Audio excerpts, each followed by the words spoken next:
अमेरिकी राष्ट्रपति Donald Trump ने बुधवार देर रात भारत पर 26% टैरिफ रेसिप्रोकल यानी जैसे को तैसा टैरिफ लगाने का ऐलान किया।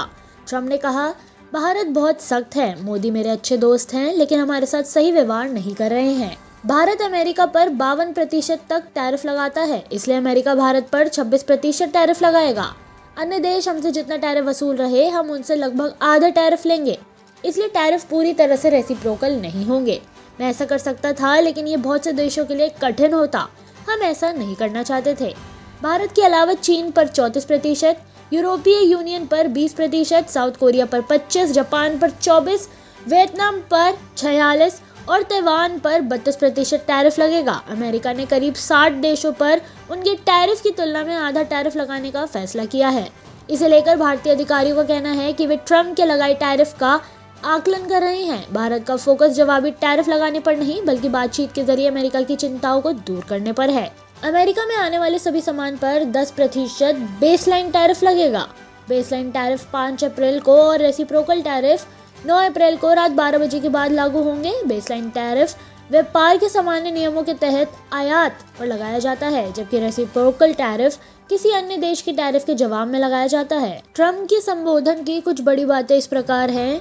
नंबर 1, अमेरिका विदेशों में बनने वाले वाहनों पर 25% टैरिफ लगाएगा। अब तक अमेरिका अन्य देशों के मोटरसाइकिलों पर केवल 2.4% टैरिफ वसूलता था, जबकि भारत 60%, वियतनाम 70% और अन्य देश इससे भी अधिक कीमत वसूल रहे हैं। इन्होंने अमेरिका को 50 वर्षों तक लूटा, लेकिन यह अब समाप्त होगा।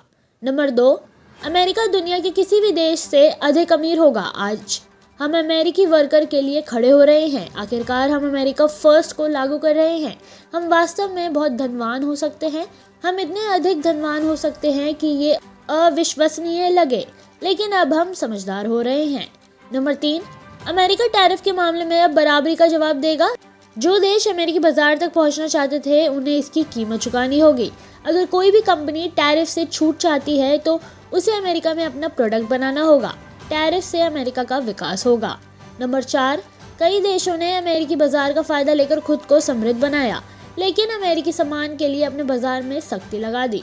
अब अमेरिका भी अपने फायदे के बारे में सोचेगा। अब नौकरियां और कारखाने अमेरिका में वापस आएंगे। नंबर 5, कनाडा का डेयरी टैरिफ हमारे किसानों के लिए उचित नहीं है। अमेरिका कनाडा और मेक्सिको जैसे देशों को उनके उद्योगों को बनाए रखने में मदद करने के लिए सब्सिडी देता है। हम अपने महान किसानों और पशुपालकों के लिए भी खड़े हैं, जिनके साथ दुनिया भर के देश क्रूरता करते हैं। नंबर 6, 2 अप्रैल का दिन अमेरिका के लिए आर्थिक आज़ादी का है। हमें अमेरिका को फिर से महान बनाना है। हम रेसिप्रोकल टैरिफ का ऐलान कर रहे हैं, यानी जो देश हम पर जैसा शुल्क लगा रहा है हम भी उनके साथ वैसा ही करेंगे। ट्रंप के जैसा को तैसा टैरिफ की घोषणा के बाद भारत की ओर से पहली आधिकारिक प्रतिक्रिया आई है। भारत के वाणिज्य मंत्रालय ने कहा है कि वे 26% टैरिफ के प्रभाव का आकलन कर रहे हैं। एक अधिकारी ने कहा कि इस टैरिफ का कुछ क्षेत्रों पर असर होगा, लेकिन भारत की इकोनॉमी इसे झेल सकती है। रिपोर्ट्स के मुताबिक एक अधिकारी ने बताया कि ट्रंप प्रशासन में ऐसे प्रावधान हैं कि अगर भारत अमेरिका की चिंताओं को दूर करता है तो टैरिफ में कुछ छूट मिल सकती है। भारत इस दिशा में कदम उठाने पर विचार कर रहा है। ऐसी और जानकारी के लिए देखते रहिए सामाजिक जागरण न्यूज़।